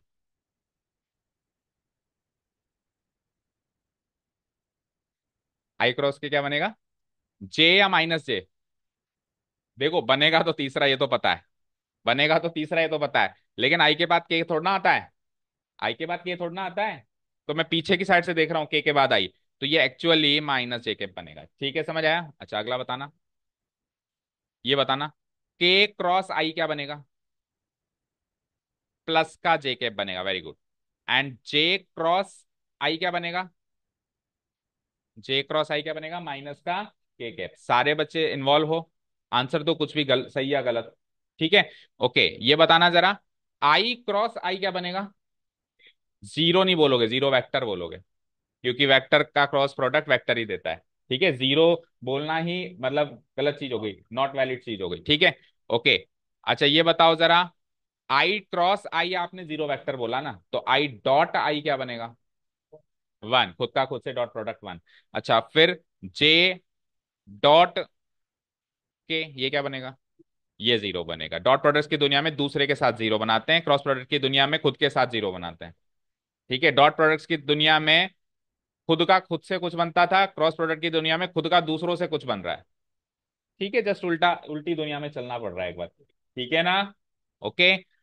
थोड़ा सा फास्ट में इसलिए चल रहा हूं क्योंकि मैं चाहता हूं कि ये सारा टॉपिक आज के दिन में कवर हो, क्योंकि अगर कल के दिन तक बात चली गई तो मुझे पता है आज का आधा फिर रिपीट करना पड़ेगा। तो एटलीस्ट एक ही वीडियो में रिकॉर्डेड रहेगा ना, तो एक होगा कि हाँ साहब ये वीडियो देखना है, तो उससे ये इंट्रोडक्शन हो जाता है। ठीक है, आगे बढ़ो। ओके, अब हमने डॉट प्रोडक्ट्स की दुनिया में देखा था कि वेक्टर ए और वेक्टर बी की अगर कंपोनेंट फॉर्म गिवन है, क्या गिवन है, तो डॉट प्रोडक्ट कैसे बनता था, उनके स्केलर कंपोनेंट्स के प्रोडक्ट का सम। ऐसे ही करते थे, हमने क्वेश्चंस भी कर लिए इसके। तो अब इधर आओ, अगर इधर कंपोनेंट फॉर्म गिवन है तो क्रॉस प्रोडक्ट का क्या अर्थ होगा, कैसे निकाला जाएगा। तो अभी तो फॉर्मूला लिखो, अभी नीचे ये सब खत्म होने के बाद इस फॉर्मूले का डेरिवेशन भी है कि ये कैसे बना। ठीक है, एक बार के लिए फॉर्मूला देखो। हम क्या करेंगे, एक डिटर्मिनेंट बनाएंगे, मैट्रिसेस एंड डिटर्मिनेंट सबने पढ़ा है। तो एक 3 बाय 3 का डिटरमिनेंट बनाएंगे, स्क्वायर मैट्रिक्स का डिटरमिनेंट निकाल सकते हैं ना हम। 3 बाय 3 का हम एक डिटरमिनेंट बनाएंगे, जिसकी फर्स्ट रो में हम आई cap j cap k cap को अरेंज करेंगे। सेकंड रो में हम वेक्टर ए के कंपोनेंट्स डालेंगे, स्केलर कंपोनेंट्स, और थर्ड रो में हम वेक्टर बी के कंपोनेंट्स डालेंगे। उसके बाद सॉल्व करना स्टार्ट करेंगे। सॉल्व कैसे करते हैं, जैसे कि फर्स्ट रो के अलोंग इसको एक्सपैंड करें, तो ये गया, क्या बनेगा, A2B3 माइनस B2A3, तो इतने टाइम्स तो हो गया आई कैप। फिर सेकेंड एलिमेंट में हम माइनस लगा देते हैं, ये सब क्लियर होगा सबको, तो माइनस लगा दिया, ये गया A1B3 माइनस B1A3 टाइम्स जे कैप हो गया। And last but not the least, के कैप के लिए क्या आएगा, A1B2 माइनस B1A2 टाइम्स के कैप। तो यही इसका आंसर होगा। अगर आपको कंपोनेंट फॉर्म गिवन है तो आप ऐसा डिटरमिनेंट बना दो, डिटरमिनेंट बना के सॉल्व कर दो। ये जो फाइनली वेक्टर बनेगा ये, क्योंकि आई cap j cap k cap लगा हुआ है, ये कुछ कंपोनेंट्स को इसको प्रोडक्ट करूंगा तो एक स्केलर क्वांटिटी यहाँ मिल जाएगी, एक स्केलर क्वांटिटी यहाँ मिल जाएगी, स्केलर तो some scalar quantity multiplied by i cap, some scalar quantity multiplied by j cap, and some scalar quantity multiplied by k cap. तो ये एक वेक्टर मिल जाएगा जो ए क्रॉस बी का आंसर होगा। ठीक है, तो कंपोनेंट फॉर्म में ए क्रॉस बी ऐसे निकाला जाता है। कुल मिला के बात ये समझ आया, बोलो। और कंपोनेंट फॉर्म में डॉट प्रोडक्ट कैसे निकाला जाता था, जस्ट उनके रिस्पेक्टिव कंपोनेंट्स का प्रोडक्ट करके सम कर दो। क्लियर है ना यहाँ तक, बोलिए। अब इसके एक दो ऑब्जर्वेशंस और बाकी हैं, वो करवा के फिर ये बताऊंगा कि इसका आंसर ये आया क्यों, ये फॉर्मूला ऐसा ही क्यों बना। उधर भी याद करो, बताया था आपको। ठीक है, इंट्रोडक्शन में देखोगे तो। चलो नेक्स्ट चलते हैं। अच्छा, यहीं पर एक इसका डेरिवेशन नहीं। हाँ, अब दो वेक्टर्स के बीच का एंगल निकालने का तरीका वहां पर भी देखा था कॉस थीटा से, और मैं यहां पर भी देखूंगा साइन थीटा से। तो डॉट प्रोडक्ट्स अगर हमको गिवन है तो एंगल कैसे निकालते थे, इस फॉर्मूला से निकालते थे। हमने क्वेश्चंस भी कर लिए इसके, कि डॉट प्रोडक्ट रखेंगे न्यूमरेटर में, दोनों के मैग्नीट्यूड्स का प्रोडक्ट रखेंगे डिनोमिनेटर में, और इसकी वैल्यू कॉस थीटा से इक्वेट कर देंगे, तो theta equal to cos inverse आ जाएगा। लेकिन अगर मुझे डॉट प्रोडक्ट गिवन ही नहीं है, मुझे क्रॉस प्रोडक्ट गिवन है, तो मैं दोनों वेक्टर्स के बीच का एंगल कैसे निकालूंगा। वो कैसे निकालेंगे हम, देखो। अगर मेरे को ए क्रॉस बी गिवन है, तो ए क्रॉस बी क्या होता है बोलना जरा, magnitude of A multiplied magnitude of B multiplied sine theta multiplied n cap, यही होता है। अब जब यहाँ पे एन कैप नहीं था और साइन थीटा की जगह क्या था, कॉस थीटा था, तो कॉस थीटा आइसोलेट करके इनको उधर भेज दिया था मैंने। आइसोलेट क्यों किया, क्योंकि इसकी वैल्यू चाहिए थी। भाई, अगर आपको कॉस थीटा की वैल्यू चाहिए तो कॉस थीटा से लगे हुए सारी चीजों को दूसरी साइड भेजोगे, तभी तो उसकी वैल्यू निकलेगी। इजीली भेज दिया था मैंने, क्योंकि सब स्केलर स्केलर स्केलर ही था। लेकिन अभी स्केलर स्केलर स्केलर नहीं है, अभी यहाँ पे कॉस थीटा की जगह पहली चीज तो साइन थीटा है। इतना भी रहता तो स्केलर था, लेकिन उसके आगे फिर एन कैप भी लगा हुआ है, तो ये तो वेक्टर क्वांटिटी बन गई। क्या बन गई ये, तो वेक्टर क्वांटिटी में थोड़ा ना कोई चीज उठा के उसके नीचे लगा देंगे, ये सही चीज नहीं होगी ना। चीजों को उठा के इधर से उधर, इधर से उधर तभी कर सकते हैं जब सब कुछ स्केलर इक्वेशन बनी हुई हो। तो हम क्या करेंगे, इस वेक्टर इक्वेशन को थोड़ा सा स्केलर इक्वेशन में कन्वर्ट करेंगे। इसलिए मैं क्या करूंगा, दोनों साइड मैग्नीट्यूड ले लूंगा। क्या ले लूंगा भाई, ये भी वेक्टर है, ये भी वेक्टर है, तो वेक्टर्स के मैग्नीट्यूड ले सकते हैं ना हम। तो इधर भी मैग्नीट्यूड ले लिया मैंने, इधर भी magnitude, taking magnitude on both sides. तो जैसे ही मैं मैग्नीट्यूड लूंगा, तो इधर तो बन जाएगा ए क्रॉस बी का मैग्नीट्यूड, जो भी वेक्टर बना यहाँ पे उसका मैग्नीट्यूड। इधर आ जाओ, इधर मैग्नीट्यूड ऑलरेडी ये है, पता है ना मुझे। इधर मैग्नीट्यूड ऑलरेडी ये है, क्योंकि मैंने इस वेक्टर को तोड़ के रखा है, मैग्नीट्यूड इनटू डायरेक्शन। तो इधर जब मैं इस वेक्टर का मैग्नीट्यूड लूंगा तो केवल ये क्वांटिटी कॉपी होके यहाँ पे आ जाएगी। या फिर यूं समझो, ये तो ऑलरेडी मैग्नीट्यूड है, तो मैं वेक्टर क्वांटिटी का मैग्नीट्यूड लूंगा। इधर भी वेक्टर क्वांटिटी का मैग्नीट्यूड लिया है, तो इधर भी वेक्टर क्वांटिटी, और एन कैप का मैग्नीट्यूड 1 होता है, तो इस क्वांटिटी को 1 से मल्टीप्लाई करेंगे तो यही क्वांटिटी आएगी ना। जिसके भी ऊपर कैप लगा हुआ है ना, उसका मैग्नीट्यूड 1 होता है, क्योंकि कैप हम तभी लगाते हैं जब वो यूनिट वेक्टर होता है। ओके, सो इधर एज इट इज क्या आ जाएगा, magnitude of A magnitude of B into what, sine theta. अब ये एक स्केलर इक्वेशन बन गई, अब चीजों को इधर उधर भेजा जा सकता है। तो अब साइन थीटा को आइसोलेट कर दो, तो साइन थीटा को आइसोलेट करने का मतलब समझते हो ना, अलग कर देना। ठीक है ना, जैसे कोरोना में हुआ था ना सेल्फ आइसोलेशन, तो वही आइसोलेट है। तो आइसोलेट इसको अलग कर दो, तो इन को उधर भेज दो, तो साइन थीटा का फॉर्मूला बन गया, क्या बना, ए क्रॉस बी का magnitude divided by magnitude of A into magnitude of B. इस तरीके से साइन थीटा आ गया तो थीटा भी आ जाएगा साइन इनवर्स लगा के।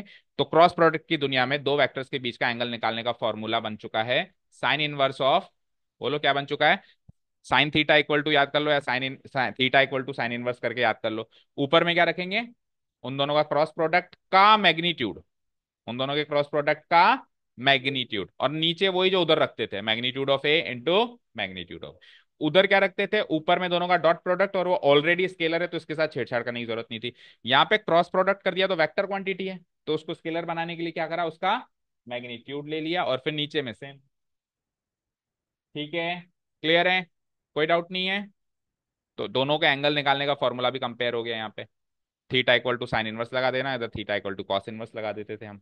बस फर्क इतना है कि वहां पे ऐसा कोई बार्स नहीं लगते थे, यहाँ पे बार्स लग रहे हैं, क्योंकि इसका मैग्नीट्यूड निकालना पड़ रहा है, वहां ऑलरेडी वो खुद ही मैग्नीट्यूड है। क्लियर है, कंपेयर हुआ। चलिए, तो एंगल निकालने का फॉर्मूला भी कंपेयर हो गया दोनों वेक्टर्स प्रोडक्ट्स में। अब जो प्रॉपर्टीज थी डिस्ट्रीब्यूटिव लॉ वाली, इधर क्या होता था, अगर हम ए का बी और सी के सम के साथ डॉट प्रोडक्ट करते थे तो क्या होता था, डिस्ट्रीब्यूटिव लॉ ओवर एडिशन, कि ये इससे डॉट प्रोडक्ट कर दो, इसका इससे डॉट प्रोडक्ट कर दो, और बीच में क्या लगा दो, सम। सेम टू सेम यहाँ पे फॉलो होगा, अगर मेरे को बी प्लस सी के साथ ए का क्रॉस प्रोडक्ट करना है तो आप ए का बी से पहले क्रॉस प्रोडक्ट करो तसल्ली से, फिर ए का सी के साथ क्रॉस प्रोडक्ट करो तसल्ली से, और फिर बाद में उनको ऐड कर दो। कहने का मतलब है कि ए क्रॉस बी प्लस ए क्रॉस सी में से ए को कॉमन निकाल लो बाहर, और फिर क्या कर दो, बी प्लस सी। तो ये क्रॉस प्रोडक्ट और डॉट प्रोडक्ट में सेम चीज यूज हो रही है। ठीक है, तो कुछ सिमिलैरिटी भी है। पर एक चीज और याद रखना, जब मैं इसको अंदर इंट्रोड्यूस करवा रहा था तो ए डॉट बी की जगह बी डॉट ए बी लिख देता तो भी कुछ नहीं बिगड़ता, पर यहां बिगड़ जाएगा। यहां पे जिस सीक्वेंस में रखा हुआ है उसी सीक्वेंस में आगे रखना है आपको। ए पहले है तो इधर भी ए पहले, बी बाद में तो इधर भी बी बाद में। सिमिलरली ए और सी को भी उसी सीक्वेंस में अरेंज करना है।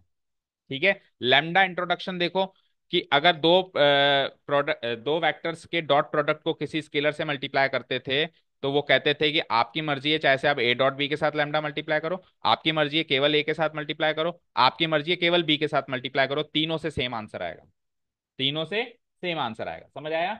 यहां पर भी वो चीज सेम है कि ए क्रॉस बी के क्रॉस प्रोडक्ट्स को अगर आप फाइनली लैम्डा से मल्टीप्लाई कर रहे हो तो आपकी मर्जी है, आप पूरे क्रॉस प्रोडक्ट को मत करो, केवल ए से कर दो, या आपकी मर्जी है कि ए से ना करके आप क्या कर दो, बी से कर दो, इधर से भी आपको आंसर सेम मिलेगा। पर वही चीज यहाँ पे, इसको बी अंदर लेके जाके ए को बाहर कर दें कोई फर्क नहीं पड़ता, लेकिन यहाँ फर्क पड़ेगा। देखो, इधर भी ए पहले बी बाद में, इधर भी ए पहले लैम्डा से मल्टीप्लाई कर रहा हूं लेकिन रखा हुआ वो लेफ्ट साइड में ही है, और बी बाद में है। यहां पे लैम्डा से मल्टीप्लाई कर रहा हूं तो ऐसा नहीं कि मैंने बी पहले रख दिया, अभी भी ए पहले है और बी बाद में। बस यहाँ पे अरेंजमेंट नहीं बिगड़ना चाहिए, वहां पे अरेंजमेंट बिगड़ भी जाता है तो कोई फर्क नहीं पड़ता, बाकी लॉस बिल्कुल सेम रिएक्ट कर रहे हैं। ठीक है, डिस्ट्रीब्यूटिव लॉस सेम रिएक्ट कर रहे हैं। ओके। हम्म। आ जाओ प्रूफ पे, proof of vector product in component form. आइए, ए क्रॉस बी का अगर मुझे कंपोनेंट फॉर्म गिवन है, बस ये और इसके बाद एरिया और पैरेलल, एरिया ऑफ ट्राइंगल और पैरेललोग्राम है, देन वी आर ओवर। तो अब 5-7 मिनट का ही बाकी है तो इसको नहीं, पेंडिंग छोड़ते हैं, कल पे कर देते हैं, है ना। ठीक है, देखो, ए क्रॉस बी करना है मुझे, पर मुझे ए और बी की कंपोनेंट फॉर्म गिवन है, ये ए की कंपोनेंट फॉर्म है और ये बी की कंपोनेंट फॉर्म है। ये ए लगाया मैंने यहाँ पे कंपोनेंट फॉर्म में, ये बी लगाया मैंने यहाँ पे, मतलब ए के कंपोनेंट फॉर्म मैंने A1 A2 A3 मान ली, बी की कंपोनेंट फॉर्म मैंने B1 B2 B3 मान ली, और बीच में क्या करवा रहा हूं मैं, इनका क्रॉस प्रोडक्ट। तो जैसे हमने डॉट में किया था, प्यादे बिछा दिए थे सबका सबसे पहले, इसका इससे क्रॉस, इसका इससे क्रॉस, इसका इससे क्रॉस, क्योंकि अभी अभी हम क्या सीख किए हैं, डिस्ट्रीब्यूटिव लॉ, डिस्ट्रीब्यूटिव लॉ में हम डिस्ट्रीब्यूट कर देते हैं, फिर दूसरे का तीनों के साथ, और फिर तीसरे का तीनों के साथ। तो टोटल 9 क्रॉस प्रोडक्ट्स मिलेंगे मुझे, और फाइनली उन सबका सम मिलेगा। ये रहे वो 9 क्रॉस प्रोडक्ट्स, देख रहे हैं आपको स्क्रीन पे सबका सबसे। अब एक करके बता देता हूं कैसे किया। जैसे सपोज करो मुझे इसका इससे करना है, तो स्केलर कंपोनेंट्स बाहर रख दो, A1 B1, और वेक्टर कंपोनेंट्स क्या है, आई कैप और आई कैप। तो आई कैप क्रॉस का आई कैप यहाँ रख दो, ये क्रॉस प्रोडक्ट एक्चुअली होगा तो वेक्टर कंपोनेंट्स में ही। ठीक है, पहले का दूसरे के साथ कैसे किया, इनके स्केलर कंपोनेंट्स क्या है, A1 B2 वो तो रख दिया मैंने बाहर। ओके, और वेक्टर कंपोनेंट्स क्या हैं, आई कैप और जे कैप। तो अरेंजमेंट नहीं बिगड़ना चाहिए, अगर आई पहले है तो आई पहले, और जे बाद में है तो जे बाद में। सिमिलरली आई पहले था और के बाद में था यहाँ पे। फिर जब दूसरे का पहले से किया एक ये भी देख लो, दूसरे का जब हमने पहले से किया तो स्केलर कंपोनेंट्स क्या हो गए, A2B1, और जे पहले था देखो, और आई बाद में था, तो उसका अरेंजमेंट जे क्रॉस आई रखा है। ऐसे करके ये 9 प्यादे बिछाए हुए हैं, बिछा दिए। अब अभी अभी आप सीख के आए हो बड़ी तसल्ली से कि खुद का खुद के साथ और खुद का दूसरे के साथ क्या आंसर आता है क्रॉस प्रोडक्ट की दुनिया में, सीख के आए हो। तो खुद का खुद के साथ 3 जगह हो रहा है, आई कैप क्रॉस आई कैप, जे कैप क्रॉस जे cap, k cap cross cap, याद है भाई खुद का खुद के साथ क्या होता है क्रॉस प्रोडक्ट, जीरो। तो पिछले बार डॉट प्रोडक्ट में यही 3 बचते थे, बाकी सब खत्म हो जाते थे। इस बार उल्टा हो रहा है, यही 3 खत्म होंगे और बाकी लोग बचेंगे, और वो बचेंगे क्या वो भी देखना पड़ेगा। ठीक है, एक,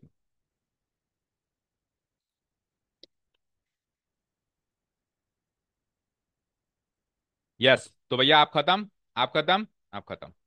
बाकियों के साथ क्या हुआ चेक करते हैं। चलो तो अब बताना, देखें जिससे पूछें, बोलना अंश आई क्रॉस जे क्या बनता है, खुद का दूसरे के साथ कुछ तो बनता है, पर क्या बन, जीरो। क्रॉस प्रोडक्ट में खुद का खुद के साथ जीरो बनता है, बाकियों के साथ कुछ तो बनता है, वो कुछ क्या बनता है वही बताना है। अल्फाबेटिक ऑर्डर में अरेंज करो ना, आई जे के, तो आई का जे के साथ अगला बनेगा, सीधी एबीसीडी पढ़ रहे हैं, तो ये क्या बन गया, के कैप। आई के साथ के, आई का के साथ क्या बनेगा, सारे तू थोड़ा बताया, हाँ, माइनस जे कैप, माइनस ए, सीक्वेंस फॉलो नहीं किया ना मैंने, आई आई और के बीच में जे रह गया, तो ये उल्टी एबीसीडी पढ़ रहा हूं मैं, के से आई पढ़ रहा हूं, तो माइनस जे बनेगा। जे का आई के साथ, यस आप बताओ, जे का आई के साथ, आई का जे के साथ के बनता था, जे का आई के साथ ऑब्वियसली उसका उल्टा बन जाएगा, ये क्या बन जाएगा, जे का आई के साथ के कैप बन गया। इधर बोलो साक्षी बोलो, जे का के साथ, क्यों जे के बाद के नहीं आता, तो फिर माइनस क्यों बोला, हाँ माइनस माइनस, यस। जे का के साथ क्या बोला आपने, पहले माइनस आई के बोला ना, जे के बाद के आता है ना, सीधी एबीसीडी पढ़ रहे हैं उल्टी, ऐसे सोचो, सीधी पढ़ रहे हैं तो फिर पॉजिटिव आएगा, जब सीधी एबीसीडी पढ़ रहे हैं तब नेगेटिव नहीं आ सकता, तो जे का के साथ आई आएगा। यस प्रियांशु, के का आई के साथ, सीधी तो एबीसीडी पढ़ रहा है, आई जे के आई, तो के आई तो अभी भी के आई बोल रहा हूँ, आई जे के, अब आगे कुछ नहीं है तो के बाद वापस आई है ना, तो चल तो सीधा ही रहा हूं भाई, के बाद क्या बाकी लेटर्स पे अरेंज करूं, आई जे के, अब अगला लेटर तो वापस आई आएगा ना, अगला लेटर तो वापस आई आएगा ना, तो आई जे के आई जे के आई जे के, ये सीधा है ना, तो के बाद आई सीधा हुआ ना, उल्टा नहीं हुआ। ठीक है, इस तरीके से सोचना है, तो क्या बनेगा बताना, माइनस जे के, वंश बताना के का जे के साथ, ये साफ साफ उल्टा है, के बाद जे नहीं आता, जे के बाद के आता है, तो क्या बनेगा, माइनस आई कैप। यहां तक कोई डाउट, बोलो। ओके, अब आई कैप और आई कैप वाले कंपोनेंट बताओ कौन कौन से हैं इसमें दिखाई दे रहे हैं जो, ये वाला कंपोनेंट और ये वाला कंपोनेंट, पॉजिटिव, हाँ बोलो, मैंने नेगेटिव कर दिया, यस जी पॉजिटिव, नेगेटिव तो आपने ही बोला था, हाँ पर ये पॉजिटिव है, हाँ अभी ठीक है। एक बार आई पॉजिटिव होगा, एक बार नेगेटिव होगा, एक बार जे पॉजिटिव होगा, जे नेगेटिव होगा, एक बार के पॉजिटिव होगा, के, तो अभी तक ध्यान दो ध्यान दो ध्यान दो, आई कैप के दो कंपोनेंट्स हैं, दोनों में से आई कैप अगर कॉमन ले लूं तो क्या बचा, A2B3, A2 नेगेटिव क्या है ये वाला, minus A3B2, this much of I cap बन गया, आई कैप कॉमन लेते ही, जे कैप कॉमन लेना इसमें से और इसमें से, तो पहले पॉजिटिव बोलो, वो नेगेटिव है ये पॉजिटिव है, पहले पॉजिटिव बोलो, A3B1 minus A1B3 times of J cap, और के वाले ये दो, ये वाला और कहाँ है, ये वाला और ये वाला, तो पहले पॉजिटिव बोलो, A1B2 माइनस A2B1, इतने टाइम्स के कैप हो गया, और इन सबको फाइनली जोड़ना है, तो आपने जो डिटर्मिनेंट अरेंज किया था उससे भी तो यही वैल्यू आ रही थी, जो आपने आई जे के फिर A1 A2 A3 और B1 B2 B3 को जब सॉल्व किया था तो उससे भी यही चीज निकल के आ रही थी, और हमने अभी अलग अलग सॉल्व करके देखा उससे भी ये चीज आ रही है, तो हम इनडायरेक्टली याद कर सकते हैं कि डिटर्मिनेंट ही आंसर होता है उस चीज का, क्रॉस प्रोडक्ट का। समझ में आया, तो वो प्रूफ हो गया कि डिटर्मिनेंट इस चीज का आंसर है। आगे फर्दर सॉल्व किया तो ये कंपोनेंट्स बच गए, इतने टाइम्स आई कैप बच गया, इतने टाइम्स जे कैप बच गया, और इतने टाइम्स के कैप बच गया, तो इनको हम फाइनली कह सकते हैं कि ये और कुछ नहीं, ये तो डिटर्मिनेंट है, 3/3 का डिटर्मिनेंट है कुछ इस टाइप का। जिसमें A1 A2 A3, जो पहला वाला वेक्टर है वो सेकंड रो पे अरेंज होगा और जो दूसरा वाला वेक्टर है वो थर्ड रो पे अरेंज होगा। ये बिल्कुल सीक्वेंस फॉलो होना चाहिए क्योंकि नॉन कम्यूटेटिव होता है और ऊपर आईजे के अरेंज होगा। ठीक है। A cross B cross A का नेगेटिव होता है, ये बता ही दिया अभी आपको। ठीक है। क्यों होता है? अगर मैं A से B घुमा रहा हूं और मैं B से A घुमा रहा हूं, एक ही फिगर में देखो, तो B से A ऐसे घुमाओगे, बोलो, क्योंकि चलना तो एंटी क्लॉकवाइज डायरेक्शन ही है ना। तो A से B ऐसे घुमाओगे, सेम फिगर में आप B से A ऐसे घुमाओगे पीछे से चल के, तो अगर ये थीटा है तो पीछे वाला angle reflex angle 360 minus theta होगा। अब जब आप साइन थीटा लगाते हो और साइन 360 माइनस थीटा लगाते हो, 2 पाई माइनस थीटा लगाते हो, तो sine 2 pi minus theta minus sine theta होता है। तो इसीलिए नेगेटिव साइन निकल के आया। देखो यहाँ पे फॉर्मूला क्या बना, magnitude of A into magnitude of B into sine theta into n cap. यहाँ पे क्या फॉर्मूला बना, magnitude of B into magnitude of A sine 360 minus theta, और साइन 360 माइनस थीटा एक्चुअली क्या बना, माइनस साइन थीटा। तो ये minus sign बाहर निकल के आ गया। तो प्रूफ हो गया कि B क्रॉस A का नेगेटिव होता है, B क्रॉस A का क्या होता है, नेगेटिव होता है। और पिक्चोरियल रिप्रेजेंटेशन से देखें तो इस एंगल में घुमाओगे तो अंदर जाएगा स्क्रू, और उतना ही ऐसे घुमाओगे तो बाहर आएगा। ठीक है। ओके। एरिया ऑफ ट्राइंगल और एरिया ऑफ पैरेललोग्राम आप निकाल सकते हो क्रॉस प्रोडक्ट की मदद से। ठीक है, कैसे निकालेंगे? ये इसके लास्ट के दो क्वेश्चन है हमारे एक्सरसाइज में। अगर वेक्टर ए और वेक्टर बी किसी ट्राइंगल ए बी सी की दो एडजेसेंट साइड्स को रिप्रेजेंट कर रहे हैं, दो एडजेसेंट साइड्स, जैसे कि ए बी साइड को वेक्टर ए रिप्रेजेंट कर रहा है और बी सी साइड को वेक्टर बी रिप्रेजेंट कर रहा है, और थीटा इन्हीं दोनों के बीच का एंगल है, तो इस ट्राइंगल का एरिया इनके क्रॉस प्रोडक्ट के मैग्नीट्यूड का हाफ होगा। फॉर्मूला तो याद हो गया क्या? ये बताते हैं ऐसा कैसे।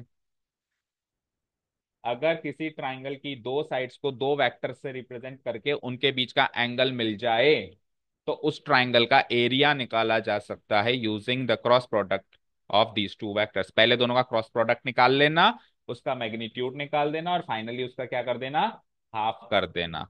कैसे आया है फॉर्मूला? ठीक है। हम क्या करेंगे, वेक्टर बी पे एक परपेंडिकुलर ड्रॉ करेंगे। ड्रॉ कर दिया, बोलो। जैसे हमने परपेंडिकुलर ड्रॉ किया तो लेट्स से ट्राइंगल एबीडी एक राइट एंगल ट्राइंगल बन गया, बोलो। तो मुझे बताना साइन थीटा कैसे निकलेगा इसमें से। साइन थीटा क्या होता है? साइन थीटा क्या होता है, opposite side divided by hypotenuse, पता है।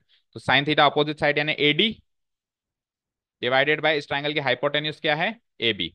फाइन। लेट्स से इस एडी को मैं हाइट का रिप्रेजेंट कर देता हूं लेटर एच से, तो ये लेटर एच डिवाइडेड बाय, और ए बी साइड तो वेक्टर ए से रिप्रेजेंटेड है, तो वेक्टर ए का मैग्नीट्यूड लिख सकता हूं मैं इसको। तो यहां से एच की वैल्यू क्या निकली, बोलना जरा। Magnitude of A into sine theta, magnitude of A into sine theta निकल गई मेरी एच की वैल्यू। आगे बढ़े। अब मुझे बताओ ट्राइंगल के एरिया का फॉर्मूला क्या होता है, base formula, half into base into height. तो बेस है बीसी, बोलो, और हाइट है एडी, जिसको लेटर एच से भी डिनोट कर दिया मैंने। तो हाफ इंटू वेक्टर इस बीसी, बीसी साइड की लंबाई वेक्टर बी का मैग्नीट्यूड होगा, क्योंकि जो साइड बीसी है वो वेक्टर बी से रिप्रेजेंटेड है, बोलो। जो साइड बीसी है वो किससे रिप्रेजेंटेड है, वेक्टर बी से, तो उसके मैग्नीट्यूड को ही साइड बीसी की लेंथ कहेंगे। और एच की वैल्यू यहां से अभी अभी हमने निकाली है, तो क्या हो गया, magnitude of A into sine theta. अब इतना पोर्शन आप ध्यान से सोचो, ए क्रॉस बी का मैग्नीट्यूड है या नहीं है, magnitude of A into magnitude of B into sine theta, A cross B का मैग्नीट्यूड पार्ट है या नहीं है ना। तो वही तो कह रहा हूं मैं कि ए क्रॉस बी का आप मैग्नीट्यूड करो और उसको हाफ से मल्टीप्लाई करो, तो this will be the area of this triangle ABC. Okay, clear. यही सारा डिस्क्रिप्शन यहाँ पर है, स्क्रॉल कर दिया मैंने। ट्राइंगल एडीबी के अंदर एडी परपेंडिकुलर, साइन थीटा निकल गया, एडी निकल गया। फिर ट्राइंगल एबीसी का एरिया निकाला half into base into height से, तो बेस तो ले लिया मैंने बीसी, ये एडी, इसको मैग्नीट्यूड ऑफ बी लेके दिया और एडी को ये पूरा पार्ट कह दिया। फिर उसके बाद कुछ रीअरेंजमेंट कर दिया, इसको इधर कर दिया। इस पूरी क्वांटिटी को वन से मल्टीप्लाई कर दें तो कोई फर्क नहीं पड़ता, और वन को क्या लिख सकते हैं, एन कैप। क्या लिख सकते हैं, वन को एन कैप का मैग्नीट्यूड। तो ये पूरी चीज जो है यहां से लेकर यहां तक, ये पूरी चीज जो है ए क्रॉस बी का मैग्नीट्यूड कहलाएगा। हाफ बाहर आ गया तो एरिया ट्राइंगल एबीसी का फॉर्मूला बन गया। ठीक है, प्रूफ नहीं आएगा कि ये फॉर्मूला है, हमको बस पता होना चाहिए, फॉर्मूला याद होना चाहिए। एरिया का क्वेश्चन तो जरूर आएगा, चाहे एमसीक्यू में ही क्यों ना आए, जैसे एक नंबर का ही क्यों ना आए, ये तो हमेशा आता है। ठीक है। पैरेललोग्राम में कुछ मत करना बेटा, हाफ को हटा देना, क्यों? लेट्स से ये पैरेललोग्राम है, एक अगर मैं साइड ऐसे खींच देता हूं तो ये दो ट्राइंगल्स में डिवाइडेड हो जाती है। तो अगर ये आधा एरिया और ये आधा एरिया, दो कॉन्ग्रुएंट ट्राइंगल्स होते हैं जिनका एरिया इक्वल है, तो अगर ये हाफ है तो पूरे पैरेललोग्राम का फुल हो जाएगा। तो इसका इसी को मल्टीप्लाइड बाय 2 कर दूं तो फुल पैरेललोग्राम का एरिया आ गया। तो पैरेललोग्राम है, बस कोई डेरिवेशन नहीं है, बस इतना याद कर लो। एरिया ऑफ पैरेललोग्राम, अगर वेक्टर है और वेक्टर बी दो एडजेसेंट साइड्स हैं किसी भी पैरेललोग्राम एबीसीडी के, ए बी सी डी के ये दो एडजेसेंट साइड्स हैं, वेक्टर ए और वेक्टर बी। तो ये सामने वाला भी वेक्टर ए होगा क्योंकि अपोजिट साइड्स इक्वल होती हैं, और ये सामने वाला भी वेक्टर बी होगा। तो चाहे से इसका निकालो या इसका निकालो वही निकलेगा जो ऊपर निकला था, दोनों को जोड़ोगे तो हाफ प्लस हाफ क्या हो जाएगा, वो फुल हो जाएगा। ठीक है। डायगोनल एसी उसको डिवाइड कर रहा है, ट्राइंगल्स दो बन रहे हैं एबीसी एडीसी, इक्वल एरिया है। तो पूरे पैरेललोग्राम का एरिया किसी भी एक ट्राइंगल के एरिया का दुगना है। किसी भी एक ट्राइंगल का एरिया हम ऑलरेडी निकाल चुके हैं, दुगना करेंगे 2 से 2 कैंसिल आउट हो जाएगा। तो फुल एरिया बन जाएगा magnitude of A cross B, that is it. ठीक है, इसको भूल जाओ। Okay, so we are done with the introductory part of fourth exercise and also we are done with the total theoretical portion of the complete chapter. अब बस दो exercises solve करनी है। दो कहाँ से आई, मिसलेनियस भी तो है। एक तो जो अभी इंट्रोड्यूस करी ये करनी है, और उसके बाद मिसलेनियस में पूरा आएगा, डॉट क्रॉस सब मिक्स में आएगा। सो वो हम कल स्टार्ट करेंगे। आज तो किसी की बस की बात है नहीं, मेरी भी नहीं है। जो भी समझाया सब आपकी एनसीईआरटी में है, आप चेक कर लेना, कभी भी उठा के देख लेना। सब ऑब्जर्वेशन थीटा पाई बाय 2 है तो ये होगा। मैंने थोड़ा इजी लैंग्वेज में रख दिया, थीटा 90 डिग्री है। ठीक है। नोट्स आपको सेम डे पे कंप्लीट करने हैं। ये एरिया ऑफ ट्राइंगल आ गया, एरिया ऑफ पैरेललोग्राम आ गया। ठीक है। फोर्थ एक्सरसाइज कहाँ से स्टार्ट है, यहाँ से, ये हम कल स्टार्ट करेंगे। ठीक है। Okay, thank you so much for listening to me, keep learning and bye.